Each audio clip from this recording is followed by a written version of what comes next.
Olá galera, tudo bem com vocês?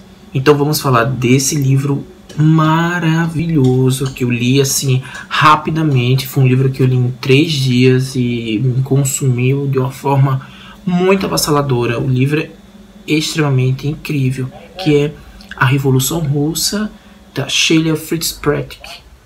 É lançamento pela editora Todavia, que é uma editora nova aqui no mercado editorial brasileiro.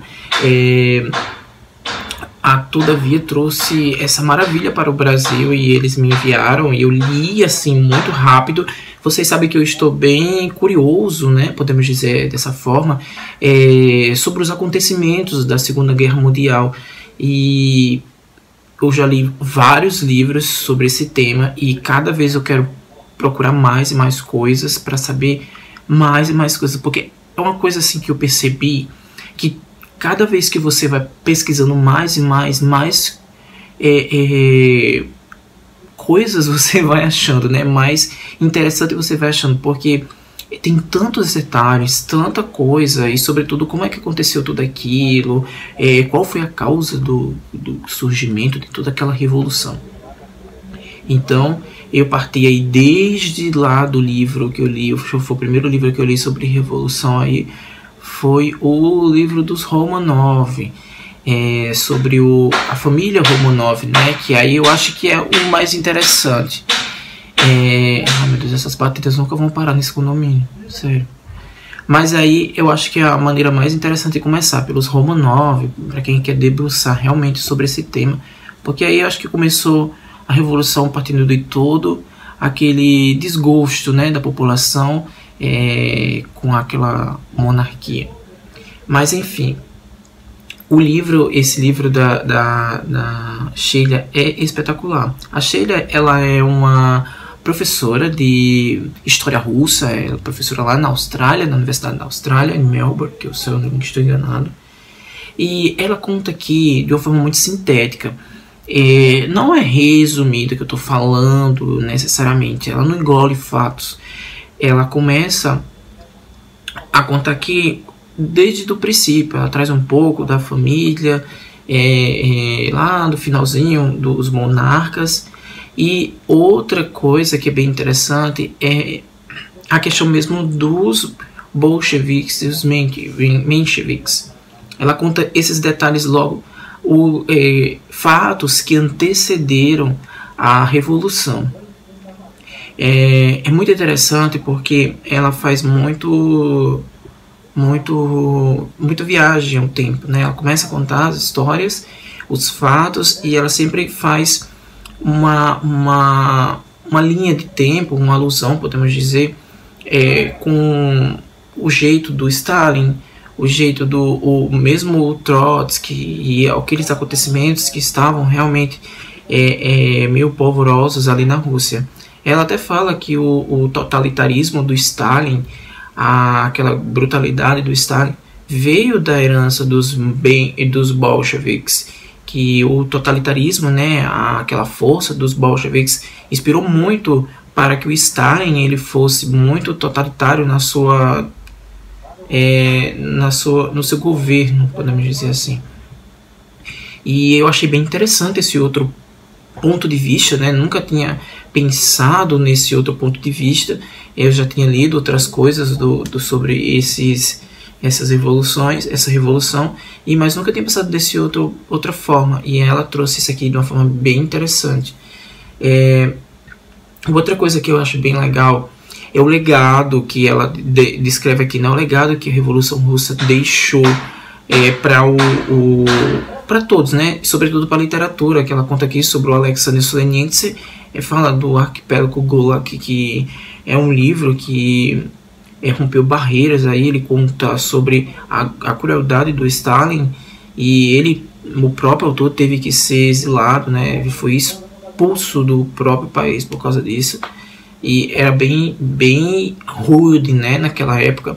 Fala também de outros autores, sem ser autores russos. Fala um exemplo do George Orwell, ele escreveu o 1984, também inspirado em fatos daquela atmosfera, que já foram fatos escritos por um outro russo, que ela também comenta aqui, que é o Zamyatin, que ele escreveu Nós, que foi lançado esse ano aqui no Brasil. Nós, que é uma distopia, podemos dizer assim. Eu ainda tenho que ler esse livro. É uma distopia que ele comenta, faz uma crítica também ao governo ali sobre a revolução, e é bem interessante o jeito que ela comenta isso aqui. Enfim, tem inúmeros fatos aqui que eu achei bem interessante. Fala sobre a revolta desses camponeses, né, os camponeses que iam para a cidade, teriam que abandonar muitos, porque também eles estavam passando muita fome naquela época. Eles abandonavam praticamente a agricultura, que a agricultura naquela época lá, ele sustentava realmente a Rússia, né? A Rússia, ela era desprovida de muitas indústrias, depois que as indústrias vieram. Mas a Rússia, ela demorou muito podemos dizer, a se modernizar, né? Isso já veio se modernizando mais no final da era monárquica, né, lá dos Romanov. Mas a Rússia, ela demorou muito a se modernizar, enquanto a Europa já estava aí à frente do seu tempo, com inúmeras indústrias já propiciando aí trabalho para as pessoas, né, a população em si. E uma coisa bem interessante, que como a Rússia demorou, que ela comenta aqui, que como a Rússia demorou a ter essa abertura, né, para as indústrias, podemos dizer para o capitalismo, as indústrias já vieram mais modernas, né, já tinha passado por várias e várias mudanças. Então ela trouxe, a indústria veio com muito fogo, muito gás para o território russo.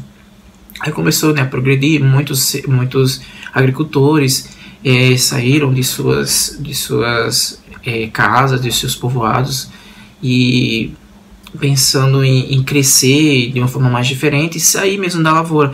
Sair mesmo, por exemplo, do que até eu achei bem interessante a colocação dela aqui, muitos filhos, né, de agricultores, eles não queriam mais aquela vida de agricultor, de trabalhar na terra. Eles meio que migraram para as grandes cidades na Rússia, como Moscou, São Petersburgo, para onde estavam concentrando muitas indústrias.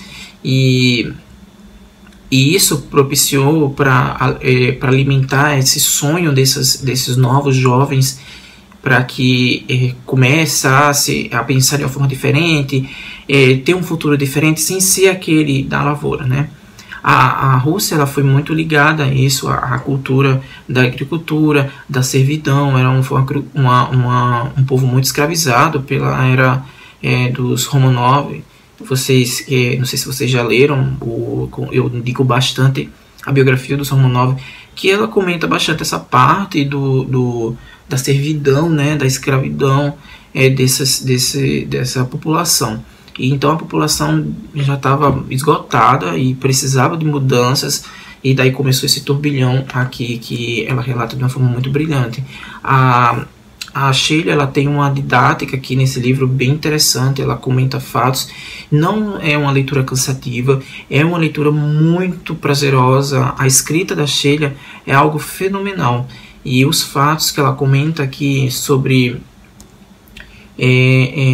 interferências europeias, coisas, por exemplo, os aliados, alguns aliados da Rússia, alguns aliados dos revolucionários. Inclusive, eu achei bem interessante, que eu não tinha visto ainda esse outro olhar, era que a Alemanha, ela meio que apoiava os revolucionários. Eu acho que isso era, de certa forma, a desestabilização do país era interessante para a Alemanha, enfim, nessas jogadas políticas, né? E é bem interessante esse outro ponto que ela comenta aqui na Revolução Russa. Para quem nunca leu nada sobre a Revolução Russa, eu indico bastante esse livro, porque ele tem um referencial teórico muito incrível. Inclusive aqui, eu sempre, quando é fatos reais, né, que eu gosto bastante disso, a única coisa que eu procuro logo são as referências. Eu acho que com um livro teórico, um livro que fala sobre a história, ele tem que ter um embasamento teórico, um embasamento robusto, bem interessante. E eu olhei aqui nas referências e é bem um trabalho assim um trabalho muito árduo, que ela demorou aqui alguns anos para escrever esse livro. Foi um trabalho bem minucioso. Uma coisa bem interessante que eu gostei desse livro, que ele aborda logo nos primeiros capítulos. A Sheila comenta que foi difícil conseguir material não só para ela, mas tinha outras pessoas que estavam escrevendo sobre esse acontecimento, sobre a Revolução Russa, e era muito difícil conseguir ter acesso a materiais assim fidedignos, né, materiais robustos sobre essa história da Revolução Russa. É tanto que, porque ali inclusive naquela época do Stalin, ou depois ainda mesmo teve a KGB, censurava, né, alguns documentos, e depois que muitos anos depois, isso já no final da década de 80, que veio à tona vários documentos, e daí muitos pesquisadores conseguiram se debruçar melhor nessa história, e por isso que essas histórias sobre a Revolução Russa e todo o aparato histórico mais, podemos dizer, mais robusto, mais fidedigno, eles são muito recentes. A Rússia liberou há pouco tempo esses documentos, são documentos que estavam presos aí, para que não tinha acesso os historiadores não tivessem acesso, mas agora está aberto ao público para que os historiadores possam, podemos dizer, estudar melhor.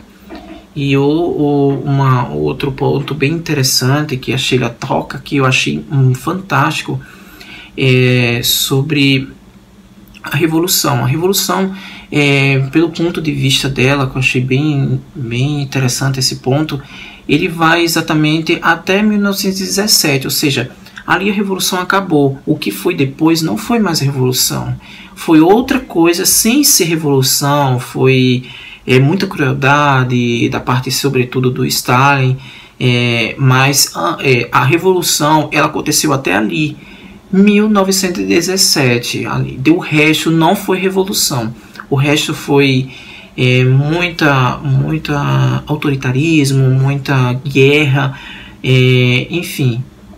É um livro incrível, com vários olhares, assim, fantástico. Eu indico fortemente para quem nunca leu nada sobre a Revolução Russa, e também para quem já leu a Revolução Russa, como o meu caso, mas que vai ter um olhar diferente aqui nesse livro. Então é isso, gente. Eu super indico a Revolução Russa, da Sheila. É um livro assim avassalador, você dá para ler muito rápido, não vai estranhar. A escrita dela é muito didática. Como ela é uma professora, ela conseguiu trazer isso de uma forma muito didática. Os fatos, tudo aqui, está muito amarrado, muito legal. E a edição está muito bonita. Ela é uma edição, podemos dizer, normal, né? Pequena, mas tá linda, gente. Linda aqui, ó. Bem bonitona. Então é isso, gente. Eu espero que vocês tenham gostado e tenha despertado esse interesse de ler esse livro, que vai dar um patamar geral sobre o tema. E é isso, gente. Se você não está inscrito no canal, se inscrevam, compartilhe esse vídeo e até uma próxima, ok? Quem sabe aí mais coisas sobre a Revolução Russa. Tchau!